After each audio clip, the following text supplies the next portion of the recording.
అనగనగా ఒక ఊరిలో ఒక రైతు కొన్ని మేకలను కొన్ని పందులను పెంచేవాడు.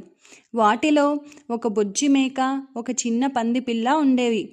బుజ్జి మేకను వాళ్ళమ్మ ఎప్పుడూ చక్కగా స్నానం చేయించి శుభ్రంగా ఉంచేది. పంది పిల్లేమో వాళ్ళమ్మతో పాటు బురదలో తిరిగేది. దాని ఒంటి నిండా బురద అంటుకునేది.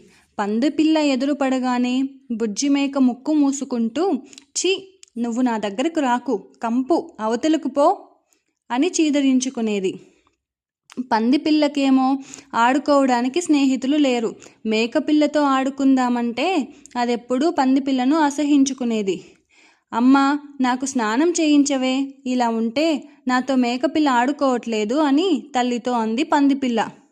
చూడు బంగారం, మనం మనలాగే ఉంటాం, ఇంకోలా ఉండటం మనకు కుదరదు. మన శరీరానికి చెమట పట్టే లక్షణం లేదు. అందుకే ఎప్పుడూ మనం ఒంటిని తడుపుకుంటూ ఉండాలి అని తల్లి వివరించింది.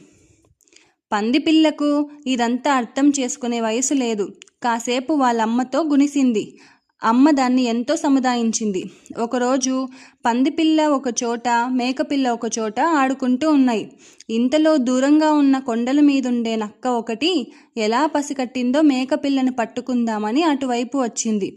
మేకపిల్ల ఒంటరిగా ఉండటంతో ఆ నక్కకి మరింత వీలు చిక్కునట్టయింది. నక్కి నక్కి వస్తున్న నక్కను చూసింది పందిపిల్ల. ఏయ్, పారిపో, త్వరగా పారిపో, నక్కొస్తోంది అంటూ గట్టిగా కేకలు వేయడమే కాకుండా మేకపిల్ల పైకి దూకబోతున్న నక్కకు అడ్డు వెళ్ళింది. మేకపిల్లకు తగలాల్సిన దెబ్బ పందిపిల్లకు తగిలింది.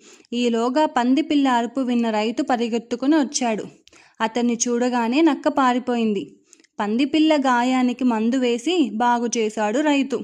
ప్రాణాలు అడ్డుపెట్టి తన ప్రాణాలను కాపాడిన పందిపిల్ల పట్ల తన ప్రవర్తనను తలుచుకొని సిగ్గుపడింది బుజ్జిమేక. ఆ తర్వాత రెండూ ప్రాణ స్నేహితులైపోయాయి.